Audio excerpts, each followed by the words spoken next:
Class 12th के प्यारे प्यारे बच्चों, what's up, welcome back to GC 3.0। क्या हाल चाल? सब बढ़िया, ग्रेट। सो अभी तक कॉलिगेटिव प्रॉपर्टीज हम लोगों ने पढ़ ली थी एंड कॉलिगेटिव प्रॉपर्टीज के अंदर हमको चारों कॉलिगेटिव प्रॉपर्टी बेहतरीन, शानदार और ऑसम तरीके से क्लियर हो गई थी। और अब गाइज हम लोग आज के इस लेक्चर में स्टार्ट करने वाले हैं एक नया टॉपिक, जो कि हमारा लास्ट टॉपिक होने वाला है क्लास 12th चैप्टर नंबर 2 का, that is abnormal molar mass and went half factor. Abnormal molar mass and went half factor. ध्यान से, आराम से, प्यार से समझने की कोशिश करेंगे कि एबनॉर्मल मोलर मास क्या होता है और वेंट हॉफ फैक्टर क्या होता है। देखो बच्चा लोग, अभी तक आप लोग जो भी कोलिगेटिव प्रॉपर्टी पढ़ रहे थे, अभी तक आप लोग जो भी कोलिगेटिव प्रॉपर्टी पढ़ रहे थे, अगर वो कोलिगेटिव प्रॉपर्टी पढ़ते वक्त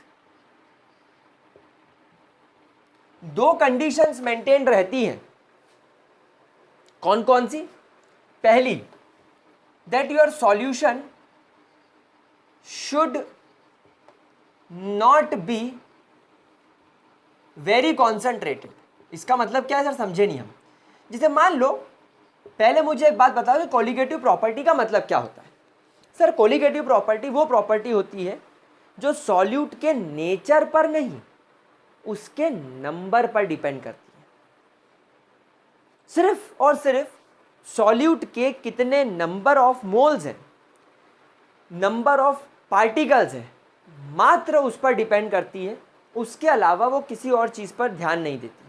लेकिन अगर आपका सॉल्यूशन बहुत ज़्यादा कॉन्सेंट्रेटेड हो जाए, दैट मीन्स उसमें सॉल्वेंट की मात्रा कम और सॉल्यूट की मात्रा ज़्यादा हो जाए, तो ऐसे केसेस में आपके सॉल्यूट के पार्टिकल्स एक दूसरे से काफ़ी ज़्यादा नज़दीक आ जाएंगे। आप खुद इमेजिन करो, एक बस में 5 लोग ट्रैवल कर रहे हैं और एक बस में जो उस बस से छोटी है 50 लोग ट्रैवल कर रहे हैं। ज़्यादा झगड़े, ज़्यादा इंटरैक्शन, ज़्यादा धक्का मुक्की कौन सी बस में होगी? वो बस जो छोटी है और उसमें 50 लोग हैं। मतलब ऐसी बस जो बड़ी भी है और उसमें लोग भी कम हैं, वो डाइल्यूट बस है, वो डाइल्यूट सॉल्यूशन है। लेकिन ऐसी बस जो छोटी है, मतलब वॉल्यूम कम है लेकिन पार्टिकल ज़्यादा हैं, यानी लोग ज़्यादा हैं, तो उन लोगों में इंटरैक्शन बढ़ने लगेगा। जितने ज़्यादा लोग होंगे उतना ज़्यादा उनमें धक्का मुक्की बढ़ेगी। वही सिनेरियो यहाँ हो रहा है। सॉल्यूशन में सॉल्वेंट कम है, यानी सॉल्यूट के लिए जगह कम है, लेकिन सॉल्यूट की मात्रा ज़्यादा है, तो सॉल्यूट के पार्टिकल एक दूसरे के साथ इंटरैक्ट करने लगेंगे। अब इस इंटरैक्शन में या तो अट्रैक्शन होगा या तो रिपल्शन होगा। इस वजह से यहाँ पर आपके सॉल्यूट का नंबर ऑफ पार्टिकल के साथ साथ उसका नेचर भी इन्वॉल्व होने लगेगा, और ऐसे केसेस में आप उनकी करेक्ट कोलिगेटिव प्रॉपर्टी नहीं निकाल सकते। तो यहाँ पर आप लिखेंगे that solution should not be very concentrated because due to lesser solute या lesser solvent, due to lesser solvent and more number of solute and more number of solute, the interaction between solute particle will take place। अब वो interaction होने लगेगा। अब वो interaction कैसा हो सकता है? या तो वो अट्रैक्टिव इंटरैक्शन हो या वो रिपल्सिव इंटरैक्शन हो, पर इंटरैक्शन उनके बीच में होने लगेगा। And therefore nature of solute should also be considered. आपको उसको भी कंसिडर करना पड़ेगा, शुड बी कंसिडर्ड। लेकिन कोलिगेटिव प्रॉपर्टी में तो आप सिर्फ उसके नंबर को कंसिडर करते हो, आपने सिर्फ उसकी मात्रा लेकर कंसिडर करा है, तो यहाँ पर आप करेक्ट कोलिगेटिव प्रॉपर्टी नहीं निकाल सकते। Therefore calculated molar mass by colligative property will show deviation from original molar mass, यानी जो रियल में मोलर मास होगा, जो एक्सपेरिमेंटेशन से आएगा और जो तुम कोलिगेटिव प्रॉपर्टी से कैलकुलेट कर रहे हो, उन दोनों में फर्क आ जाएगा। तो जो ओरिजिनल मोलर मास आ रहा है एक्सपेरिमेंट से, वो आपके कैलकुलेटेड से अलग होगा। तो इस ओरिजिनल मोलर मास को, इस एक्सपेरिमेंटल या ऑब्जर्व्ड मोलर मास को एबनॉर्मल मोलर मास की कैटेगरी में रखा जाएगा। दूसरी कैटेगरी क्या होती है? Your solute should not show association और डिसोसिएशन। मतलब अगर आपके सॉल्यूट ने सॉल्यूशन में जाने के बाद ये दो एसोसिएशन और डिसोसिएशन नामक प्रोसेस शो करना चालू कर दी, तो फिर आपका जो कोलिगेटिव प्रॉपर्टी से आप मोलर मास निकाल रहे हो, यानी जो आपका कैलकुलेटेड मोलर मास है, वो ऑब्जर्व्ड मोलर मास से फिर अलग हो जाएगा और आपको एक एबनॉर्मल मोलर मास दिखने लगेगा। एसोसिएशन और डिसोसिएशन क्या होता है, इसी पर हम लोग पूरी प्रोसेस अभी समझना शुरू करेंगे। लेकिन क्या पहले आप लोगों ने इतना नोट कर लिया? क्या आप लोगों ने कॉन्सेंट्रेटेड वाला नोट कर लिया, ताकि मैं इसको रब कर सकूं और एक एक करके आपको एसोसिएशन और डिसोसिएशन समझा सकूं? क्या आप लोगों ने इसको अच्छे तरीके से नोट कर लिया? क्या मैं फर्स्ट पॉइंट मिटा सकता हूं? ग्रेट। मतलब सॉल्यूशन के अंदर सॉल्यूट की मात्रा अगर ज़्यादा हो गई तो फिर वो इंटरैक्ट करने लगेगा और फिर गड़बड़ हो जाएगी। अब हम लोग सेकंड पॉइंट समझते हैं कि ये एसोसिएशन और डिसोसिएशन क्या होता है। तो यहां पर अपन सीखते हैं एसोसिएशन और यहां पर हम लोग सीखते हैं डिसोसिएशन। देखो, इमेजिन करो आपके पास में एक ऑर्गेनिक सब्सटेंस है, ethanoic acid CH3 C double bond O OH। इसके आपके पास में 2 मोल्स हैं। आपने सोचा कि ये मेरे पास में सॉल्यूट है, इस सॉल्यूट को मैंने पानी के अंदर डिसॉल्व करा, मैंने इसका एक्वस सॉल्यूशन बनाया। अब एक बात बताओ, आप जो भी कोलिगेटिव प्रॉपर्टी के कैलकुलेशन करोगे वो 2 मोल्स के लिए करोगे, क्योंकि सॉल्यूट आपके पास में 2 मोल्स है। तो अगर आप यहाँ पर for example elevation in boiling point लगाओगे तो delta TB is equal to KB multiply by M। अब मान लो आपके पास में एक्वस सॉल्यूशन 1 kg है, आपने 1 किलो पानी में डाला, तो पानी 1 किलो और मोल्स 2, तो इसकी मोलालिटी क्या हो जाएगी 2। तो वाटर का elevation in boiling point 0.52 Kelvin's kg पर मोल। ये वैल्यू आप सब लोगों को याद है, KB की वैल्यू वाटर की कितनी होती ना, और मोलालिटी कितनी आ गई 2।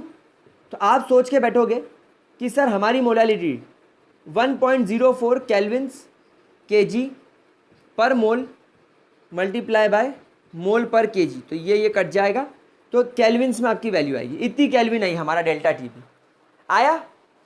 मैंने कुछ गलत तो नहीं करा, क्योंकि तुम्हारा सॉल्यूट कितने मोल है, 2 मोल है। तो हमारी कोलिगेटिव प्रॉपर्टी किस पर डिपेंड करती है, इसके मोल्स पे। तो हमने क्या करा, पानी कितना लिया था 1 किलो, तो हमने बोला भाई 1 kg वाटर है, तो मोलालिटी आप निकाल लो। मोलालिटी आपने निकाली तो number of moles of solute कितने हैं, 2 मोल्स। मोलालिटी का फॉर्मूला क्या होता है, number of moles of solute in 1 kg solvent. तो नंबर ऑफ मोल्स हो गए 2, 1 kg सॉल्वेंट हो गए, तो मोलालिटी 2 हो गई। तो जब मैंने मोलालिटी को यहाँ पर 2 रखी और KB की वैल्यू ये रखी, तो मुझे ये वैल्यू मिलनी चाहिए। लेकिन अब रियलिटी में हुआ क्या, आपने इस प्रकार से कैलकुलेट कर लिया, लेकिन असलियत में पता है क्या हुआ, जब ये सॉल्यूट पानी के अंदर गया तो पानी के अंदर जाकर इसने एक अजीबोगरीब हरकत करी।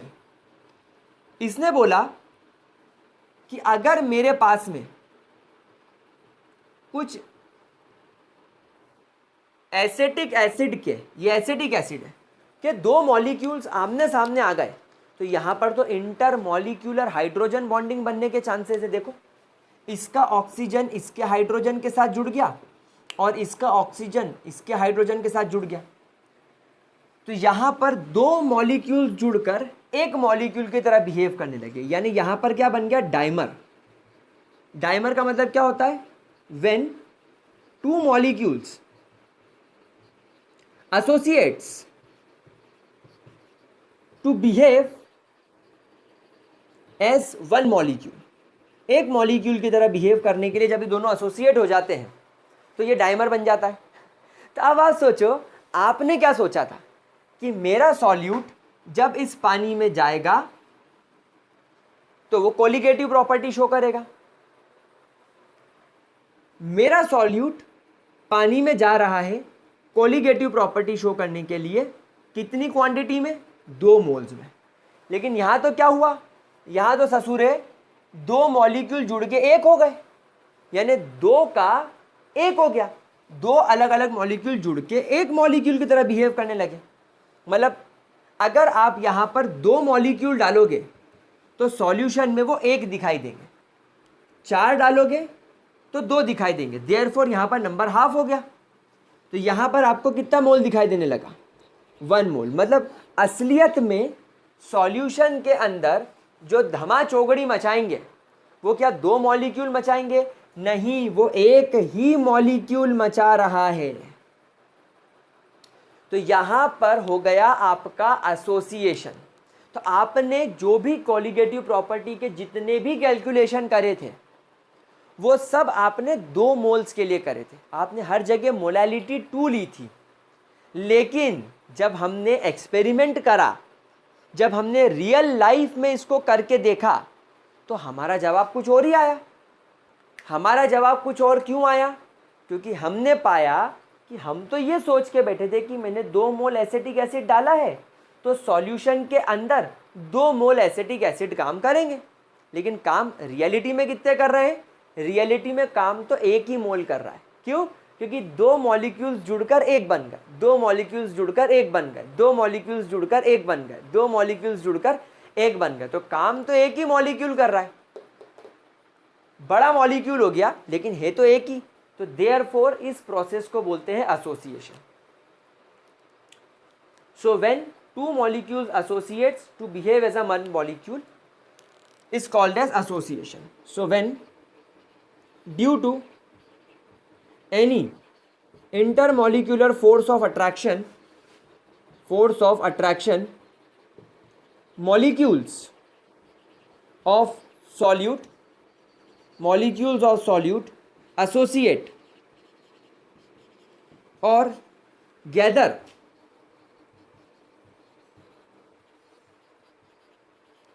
together and reducing the number of molecules than initial is called as association.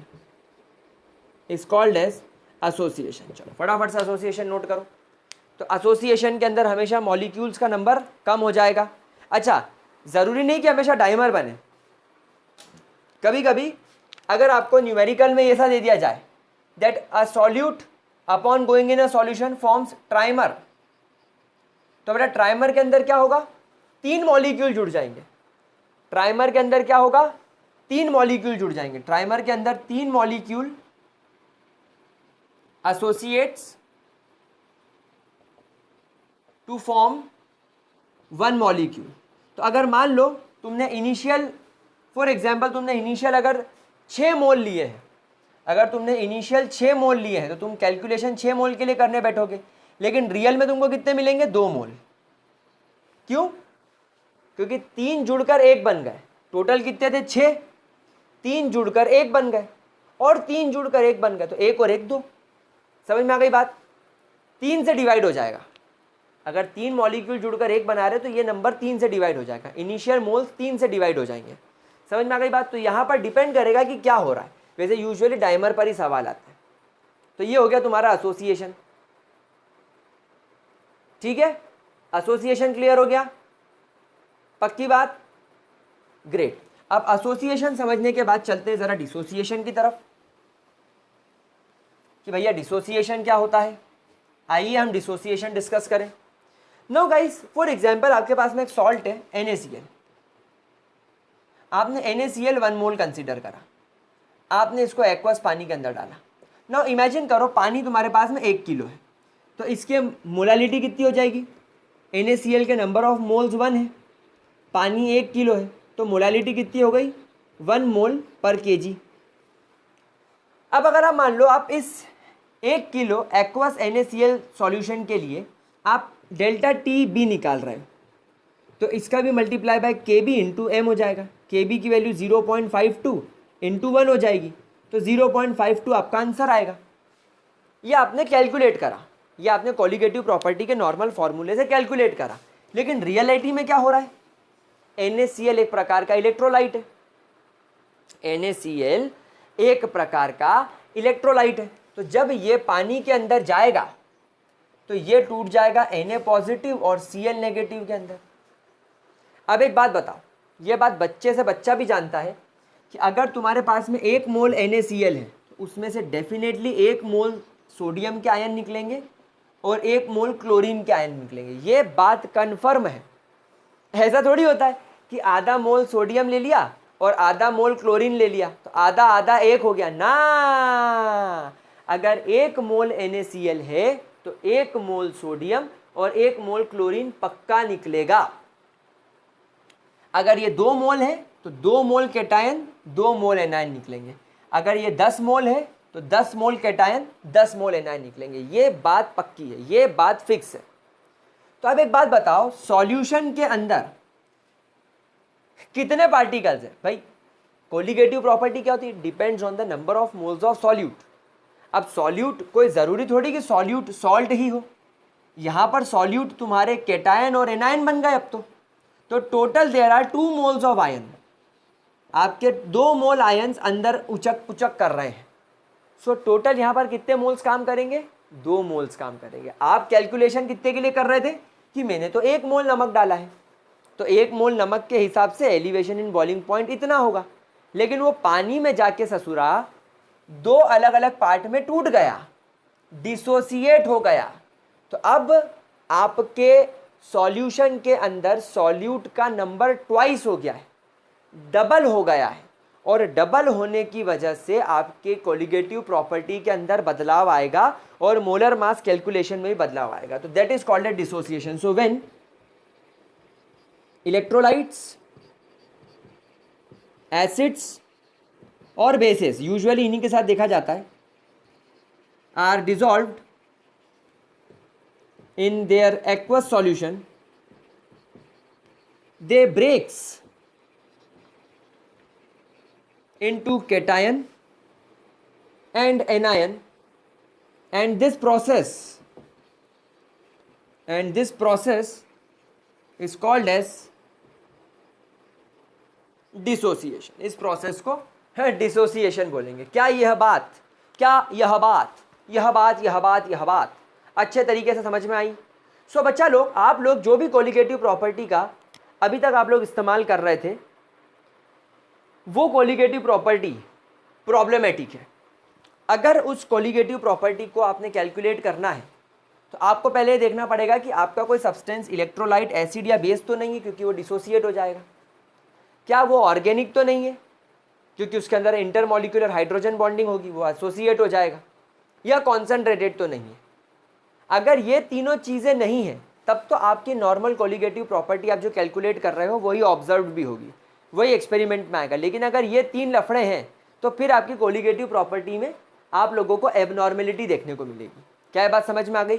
So ultimately आप लोगों ने जो सोचा कोलिगेटिव प्रॉपर्टी या मोलर मास वगैरह निकालने के लिए, आप लोगों ने जो सोचा वैसा हुआ नहीं। तो अब इस चीज़ को दूर कैसे किया जाए। हम guys as you all know, जैसे अभी मैंने अनअकैडमी पे ज्वाइन किया है, एंड अनअकैडमी पर अभी मेरे 2 नए और बड़े इंपॉर्टेंट बैचेस आ रहे हैं। खैर वो बैचेस वैसे तो NTSC ओलंपियाड फाउंडेशन स्टूडेंट्स के लिए हैं, यानी जो बच्चा 8, 9 और 10th में है उसके लिए है। लेकिन वो जो बैच है जिसमें एक बैच का नाम है निर्माण, उस बैच का नाम है निर्माण, उस बैच के अंदर मैं एक्चुअली क्लास 11th का टॉपिक पढ़ा रहा हूँ at a very high level, यानी जेई और NEET level. So in case if you want to enrol, आप एनरोल कर सकते हो। दोनों बैचेस की कंप्लीट डिटेल, दोनों बैचेस की लिंक मैंने अपने डिस्क्रिप्शन बॉक्स में डाल दी है। मैंने मेरे अनअकैडमी के प्रोफाइल की लिंक भी डिस्क्रिप्शन बॉक्स में डाल दी है, एक बार आप ज़रूर चेक कर लेना। और अगर आपको ऐसा लगता है कि आपके साथ में कोई 8, 9, 10 का कोई बच्चा है और वो डिज़र्व करता है और उन्हें मैं क्योंकि नहीं पढ़ा पा रहा हूँ, तो आप उनको अनअकैडमी का बोल सकते हो, अदरवाइज हम तो यहाँ पर पढ़ ही रहे हैं। तो इस चीज़ को दूर करने के लिए वेंट हॉफ नाम के साइंटिस्ट ने एक फैक्टर निकाला जिसे बोला जाता है वेंट हॉफ फैक्टर। क्या बोला जाता है? Went half factor denoted by small I. क्या बोला जाता है? Went half factor denoted by small I. Now I निकालने के हमारे पास में अलग अलग तरीके हैं। पहला तरीका, अगर आप लोगों के पास में नॉर्मल मोलर मास आ जाए, जो कि कैलकुलेटेड होता है, जो आप नॉर्मल कोलिगेटिव प्रॉपर्टी का इस्तेमाल करते हो, फॉर्मूला इस्तेमाल करते हो, वो आ जाए डिवाइडेड बाय आपका एबनॉर्मल मोलर मास आ जाए, जो कि आप लोगों ने क्या करा है? ऑब्जर्व करा है, जो कि आप लोगों ने एक्सपेरिमेंट से निकाला है। तो इससे आपको आई की वैल्यू मिल जाएगी, ठीक है, कोई परेशानी? अच्छा, आओ एक चीज़ इंपॉर्टेंट बताता हूँ। मान लो तुम्हारे पास में डेल्टा टी बी है, is equal to K B multiply by molar mass of given mass of solute divided by molar mass of solute into 1000 upon given mass of solvent. अच्छा, और P1 not minus P S upon P S is equal to W2 upon M2 into 1000 नहीं into M1 upon W1। अच्छा, pi is equal to W2 upon M2 into RT by we. आप कोई भी formula उठा लो, this is your colligative property, this is your colligative property, this is your colligative property, this is your molar mass, this is your molar mass, this is your molar mass. आप देख रहे हो, अगर मैं ये सब हटा दूं, अगर मैं ये सब हटा दूं, तो रिलेशन समझ में आ रहा है कैसा है? इनवर्स रिलेशन है, आप खुद देखो, इनवर्स रिलेशन है। तो हमेशा ध्यान रखना, एक बात हमेशा ध्यान रखना कि तुम्हारी जो कोलिगेटिव प्रॉपर्टी होती है, हमेशा एक बात स्टार बना के ध्यान रखना, that your colligative property is always inversely proportional to the molar mass. So therefore, अगर आप लोगों को I निकालना है और आपके पास में कोलिगेटिव प्रॉपर्टी है, जैसे एलिवेशन इन बॉइलिंग पॉइंट है, डिप्रेशन इन फ्रीजिंग पॉइंट है, ऑस्मोटिक प्रेशर है, relative lowering of vapour pressure है, तो हमारे यहाँ पर I का फॉर्मूला थोड़ा बदल जाएगा। यहाँ पर नॉर्मल मोलर मास यानी कैलकुलेटेड ऊपर था और एबनॉर्मल मोलर मास नीचे था, ठीक है। अच्छा, ये याद करने की ट्रिक पता है क्या है? नॉर्मल था मैं जब था कैलकुलेटर, बट एबनॉर्मल हो गया मैं जब देखा उसे, या जब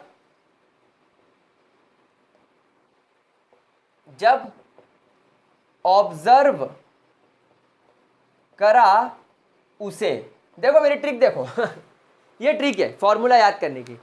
नॉर्मल था मैं जब था कैलकुलेटर, बट एबनॉर्मल हो गया मैं जब ऑब्जर्व करा उसे। किसी लड़की को ऑब्जर्व करके तुम एबनॉर्मल हो गए, तो नॉर्मल मैं कैलकुलेटेड यानी नॉर्मल मोलिकुलर मास या normal molar mass calculated divided by, but abnormal हुआ मैं जब ऑब्जर्व करा उसे। तो अगर आपने ये ट्रिक याद कर ली तो ये वाला फॉर्मूला याद हो गया। अब आप लोग सब जानते हो कॉलिगेटिव प्रॉपर्टीज का उल्टा होता है, तो अब यहाँ पर क्या हो जाएगा? अब यहाँ पर आ जाएगा तुम्हारा observed colligative property divided by calculated colligative property. Formula यहां पर तुम्हारा उल्टा हो गया, दैट्स इट। तो उल्टा फॉर्मूला कर दिया और आपका काम तमाम हो गया। चलो नोट करो ताकि अपन आगे बढ़ सके। फटाफट नोट करो।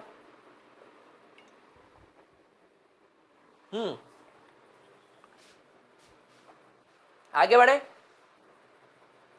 आई निकालने का एक और तरीका होता है। जैसे मान लो तुम्हारे पास में एक ए नाम का सॉल्ट है। चलो मान लो तुम्हारे पास में NaCl नाम का सॉल्ट है। ये टूटा Na पॉजिटिव में और Cl नेगेटिव में। मैंने तुमको बोला कि इसके इनिशियल मोल्स मेरे पास में 1 है, तो शुरुआत में तो ये टूटा नहीं होगा। जब मैंने इसको पानी में मिलाया, जब मैंने इसको पानी में मिला दिया तो मैंने बोला कि 100% टूट गया। यानी अब इसके NaCl का कुछ नहीं दिख रहा, 1 मोल सोडियम और 1 मोल ये दिख रहा है। समझ गए भाई? 100% डिसोसिएशन हो गया ना, मतलब पूरा 100% ब्रेक हो गया, 100% डिसोसिएशन हो गया। तो यहां पर आई निकालने का फॉर्मूला पता है क्या होगा?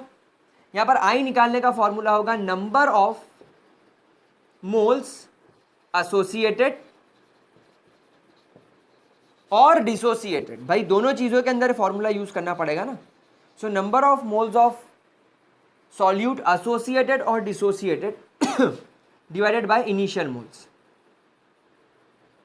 Divided by initial moles. इनके इनिशियली मोल्स कितने हैं? समझ में आ रही बात? तो अब यहां पर बताओ इसका आई कैसे निकलेगा? भाई आई कैसे निकलेगा इसका? कितने मोल्स डिसोसिएट हुए? 1 मोल पोटेशियम, 1 मोल क्लोरीन, सॉरी सोडियम और क्लोरीन। तो टोटल मोल कितने डिसोसिएट होगा? 2। तो ऊपर लिखा 2 डिवाइडेड बाय इनिशियल मोल्स कितने थे? 1। तो आई की वैल्यू इसकी कितनी हो गई? 2। तो हेयर इसका वेंट ऑफ फैक्टर कितना हो गया? 2। क्या ये बात समझ में आई? क्या ये बात समझ में आई? ठीक है।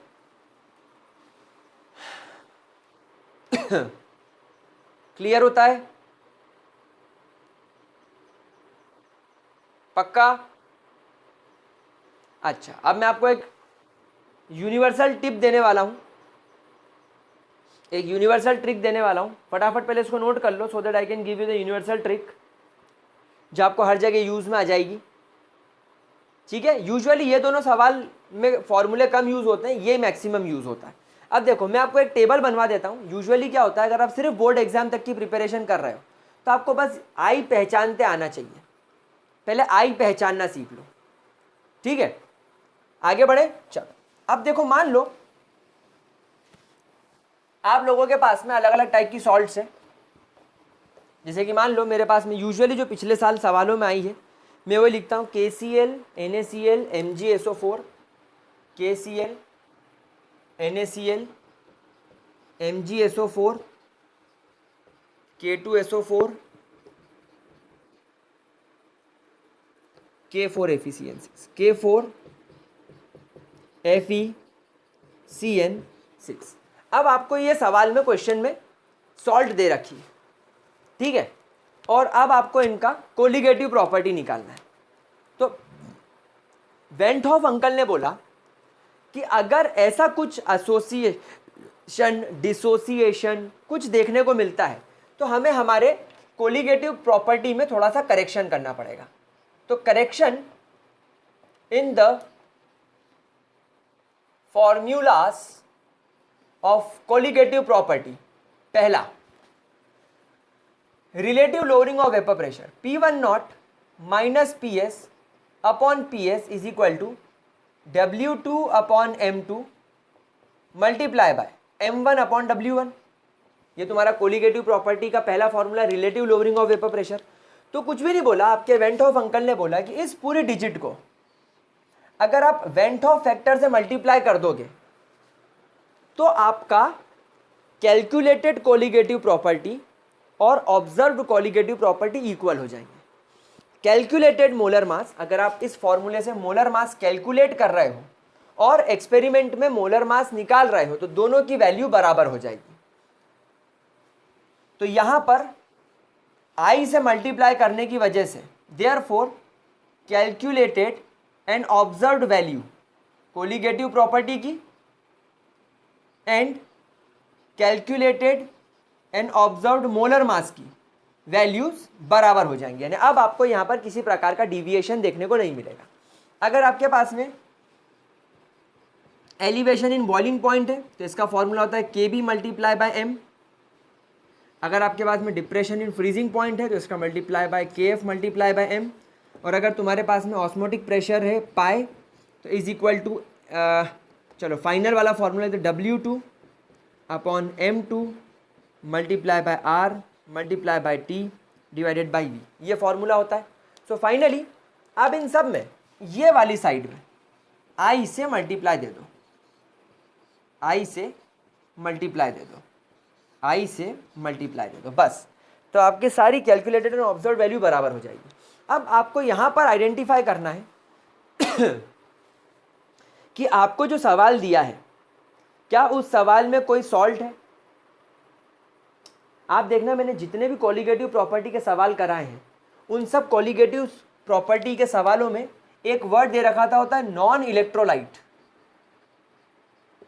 Non volatile solute and non electrolyte non volatile solute and non electrolyte non volatile solute. हमेशा वो बोलता था, क्यों? क्योंकि अगर आपने इलेक्ट्रोलाइट ले लिया, अगर आपने एसिड ले लिया, बेस ले लिया, सॉल्ट ले लिया, कोई ऑर्गेनिक सब्सटेंस ले लिया तो वो एसोसिएशन या डिसोसिएशन शो करेगा। तो बेटा जो भी एसिड हो, जो भी बेस हो, जो भी सॉल्ट हो, देखो कि वो कितने पार्ट में डिसोसिएट हो रहा है। भाई ये कितने पार्ट में डिसोसिएट होता है? के पॉजिटिव और Cl नेगेटिव में, ये Na पॉजिटिव Cl नेगेटिव में, ये Mg di positive SO4 di negative में, ये 2K पॉजिटिव और SO4 डाई नेगेटिव में। इसका देखो 4K पॉजिटिव और FeCN6 4 नेगेटिव, ये इसमें डिसोसिएट होता है। तो अब एक बात बताओ, इसका I का वैल्यू कितना होगा? आप इसका I का वैल्यू यूज करेंगे 2 डायरेक्टली, अगर क्वेश्चन में ना दिया हो। इसकी I की वैल्यू क्या यूज करोगे? 2। इसकी I की 2, इसकी I की कितनी यूज करोगे? 1 एनायन और साले 2 कैटायन, तो टोटल 3 आया बुलबुलो। अच्छा इसकी I की वैल्यू कितनी यूज करोगे? 1 एनायन और 4 कैटायन, तो 4 और 1 5, तो इसकी I की वैल्यू क्या हो जाएगी? 5। बस अब यहाँ पर I की वैल्यू रखो और अपना ये वाला फॉर्मूला यूज करो, तो इसके हिसाब से फिर आप लोगों को परफेक्ट वैल्यू मिलेगी। Now you will not get any abnormal molar mass, you will not get any abnormal colligative property value. ठीक है, समझ में आई बात बच्चा लोगों? कोई परेशानी?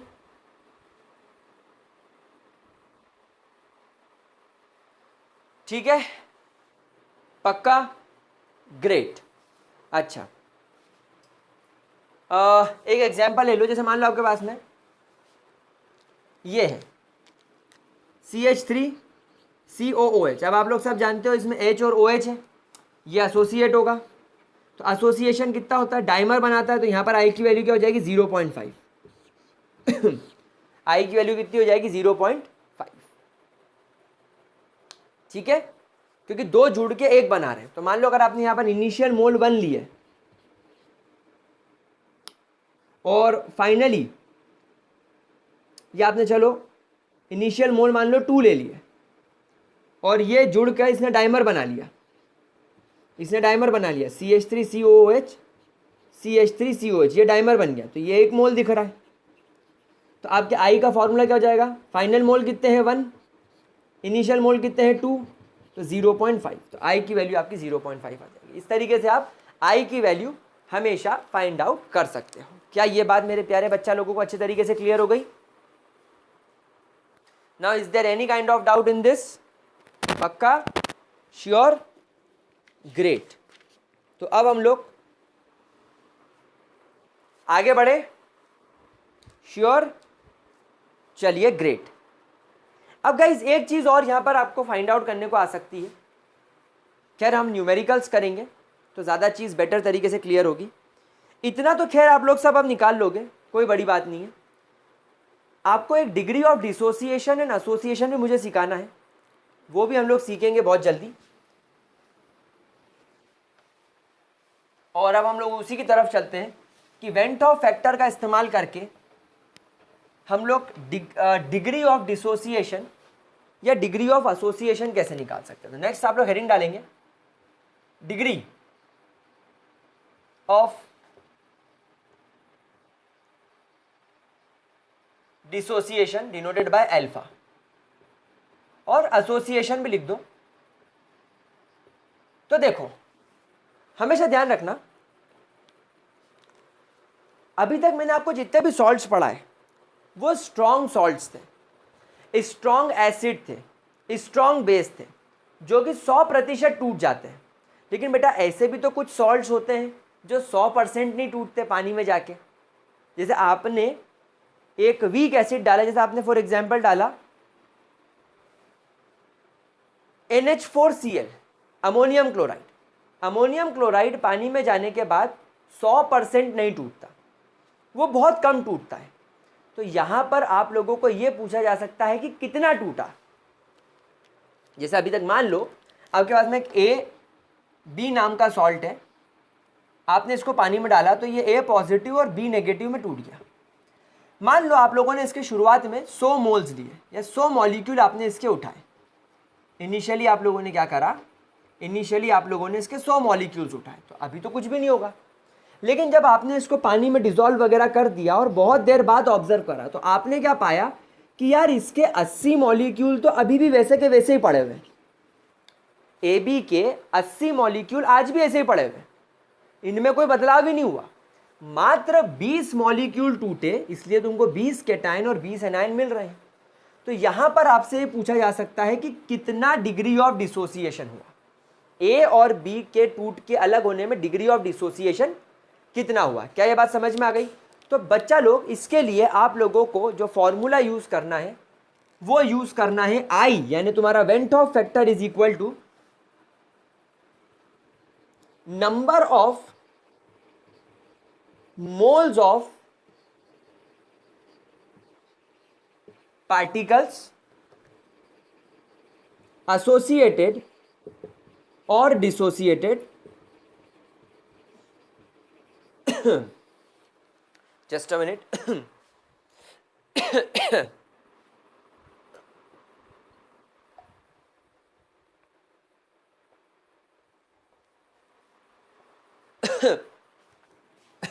हाँ, divided by total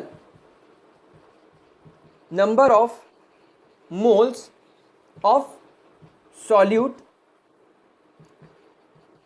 taken initially। यह फॉर्मूला आपको लगाना है। अब जरा इस चीज को ध्यान से समझना,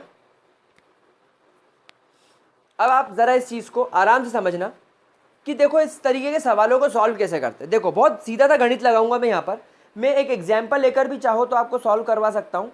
अल्फ़ा वाला एग्जाम्पल ले सकता हूँ मैं, जो मेरी किताब में दे रखा है, बट आई थिंक वो करने की हमें ज़रूरत नहीं है। ठीक है, छोड़ते हैं, हम इसी से लेकर करते हैं, वरना अल्फ़ा वाले में भी आप कंफ्यूज हो जाओगे।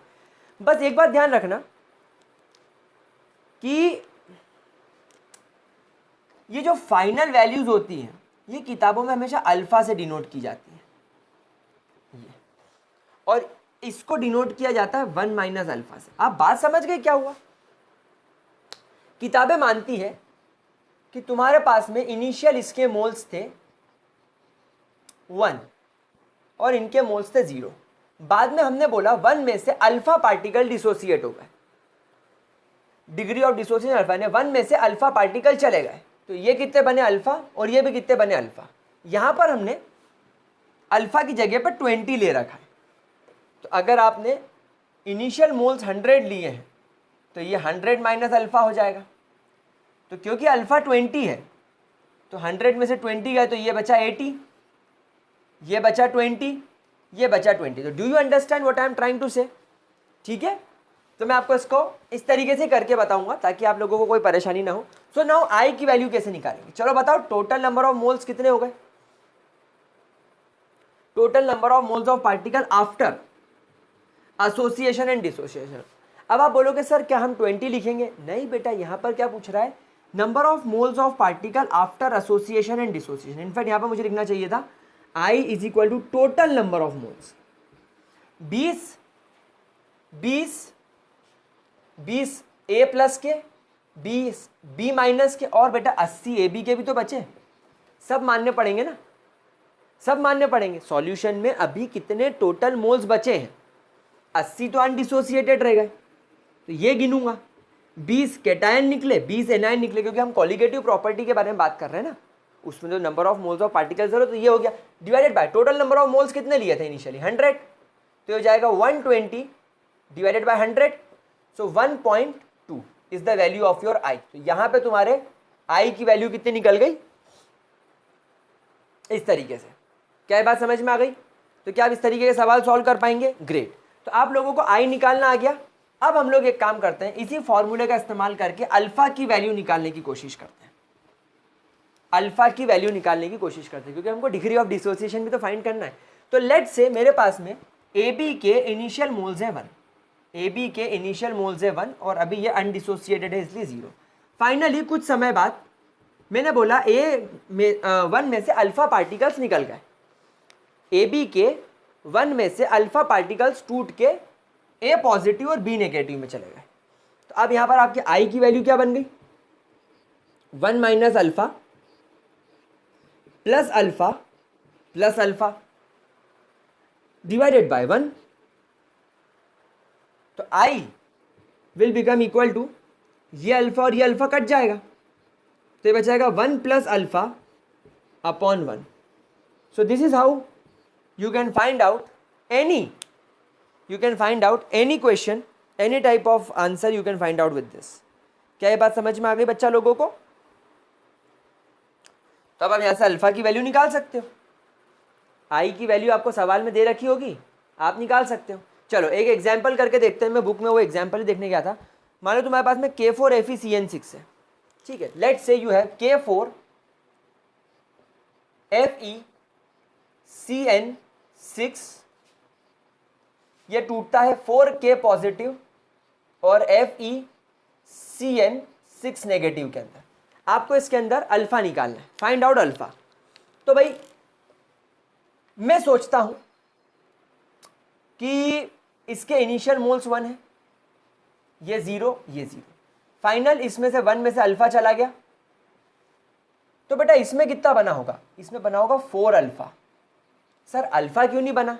मेरा बच्चा अल्फा तो 1 है, 1 मोल में से 4 मोल पोटेशियम निकल रहा है, 1 में से 4 निकल रहा है, तो बेटा अल्फा में से भी 4 अल्फा ही निकलेगा। आप समझो, अगर आपके पास में इसके 100 मोल होते हैं और 100 मोल में से 1 ही मोल टूटता, तो वो 1 मोल जो टूटा उस 1 मोल में 4 पोटेशियम निकलते, यानी 4 मोल पोटेशियम निकलते। तो अगर अल्फा टूट रहा है तो 4 अल्फा नहीं निकलेगा, बिल्कुल सीधा सा हिसाब है। तो अगर आपका अल्फा बोलूँ तो 4 अल्फा निकल रहा है, और ये एनायन ये नॉर्मल 1 ही है, ये 1 मोल है इसलिए अल्फा। बस अब आप यहाँ पर आई की फॉर्मूला लगा दो, i is equal to total number of moles in the solution. Right now total number of moles in the solution कितने हैं? 1 माइनस अल्फा तुम्हारे सॉल्यूट के हैं, डिसोसिएशन के बाद अल्फा और अल्फा बचा, डिवाइडेड बाय इनिशियल मोल्स 1। ये अल्फा से ये अल्फा कैंसल आउट हो गया, तो ये वैल्यू हो गई 4 alpha, 1 plus 4 alpha upon 1 is equal to i. बस ये तुम्हारा फॉर्मूला हो गया। अब आपको जो भी सवाल में आई की वैल्यू दे रखी हो, जैसे फॉर एग्जांपल क्या हमको सवाल में आई की कोई वैल्यू दे रखी है? हाँ, यहाँ पर हमको बोल रखा है कि सिर्फ 50% आयोनाइजेशन हुआ है। नहीं, आई की वैल्यू आपको निकालनी है। हाँ, ये सवाल है। अब आपको यहाँ पर एक चीज दे रखी है, फाइंड आई। फाइंड आई सवाल ऐसा है, if only 50% ionization takes place. अब आप क्या करोगे बताओ? अब देखो यहां पर इस फॉर्मूले को मैंने कहा आई में 1 मल्टीप्लाई होगा तो कोई मतलब नहीं, तो ये 1 प्लस 4 अल्फा हो गया।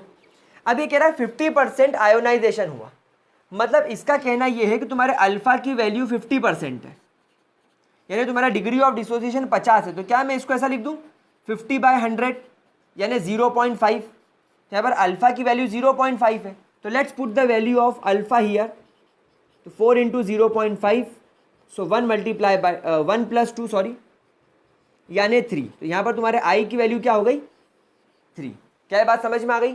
तो इस तरीके से आप लोग डिग्री ऑफ डिसोसिएशन और एसोसिएशन के लिए सवाल सॉल्व कर सकते हो। इसको नोट करो, मैं तुमको एक एसोसिएशन का सवाल सॉल्व करवाता हूँ।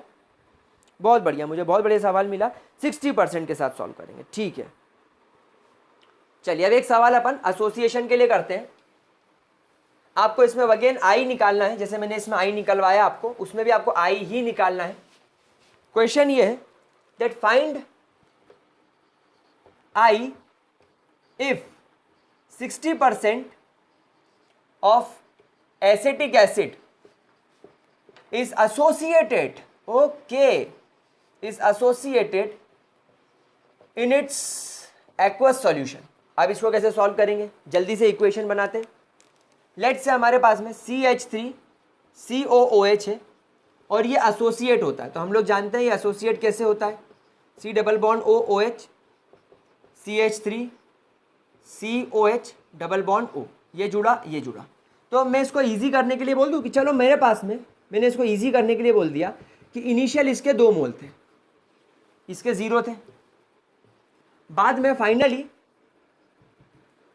फाइनली इसके 0 मोल बचे और इसके 1 मोल बचे। क्यों बचे भैया 1 मोल? क्योंकि 2 में से जुड़कर 1 मोल बना, डाइमर बन गया ना, यहाँ पर 2 मॉलिक्यूल जुड़कर 1 बन गए। तो ये हो गया, समझ में आई बात आपको? तो क्यों ना हम एक काम करें, इनिशियल मोल ले ले 1,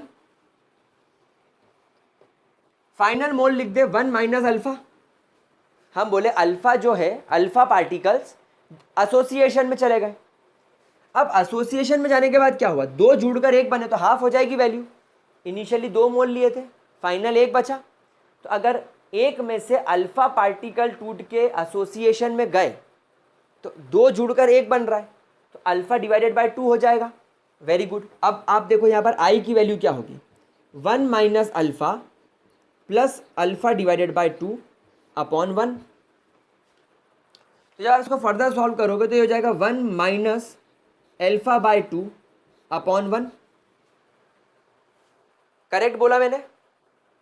ये आपकी आई की वैल्यू निकल गई ना। आपको कितना बोल रहा है, 60% एसोसिएशन, यानी अल्फा इज 60% यानी 0.6%, यानी 0.6, अल्फा की वैल्यू 0.6। तो therefore I is equal to 1 minus 0.6/2 upon 1। 1 इधर चले आएगा तो कोई मतलब नहीं, तो हो जाएगा 1 माइनस, इसको माइनस करेंगे तो 0.3, इसको डिवाइड करा 0.3 हुआ, तो 0.7 is the value of your i. आई बात समझ में? तो इस प्रकार के सवाल हमें करना है guys. This was the theoretical part जो हमने आज डिस्कस करा। बस एक और मैं वीडियो लूँगा अगला, जिसमें मैं आपको इसके मैक्सिमम जितने न्यूमेरिकल्स हो सकेंगे वो सब करा दूंगा। वैसे मैंने आपको जो इंपॉर्टेंट बातें थी वो आज के वीडियो में एक्सप्लेन कर दी। तो that's all for today guys. आज इतना लिख के रखो, इसके आगे की बात we will do in the next class. And अभी अगले क्लास में हम लोग न्यूमेरिकल्स करेंगे और फिर इस चैप्टर को फाइनली ख़त्म करेंगे। आपको वर्कशीट प्रोवाइड करेंगे, डीपीपी प्रोवाइड करेंगे और आप लोग फिर प्रैक्टिस कीजिएगा। तो that's all for this video मेरा प्यारा बच्चा लोग। Bye bye and have a great day.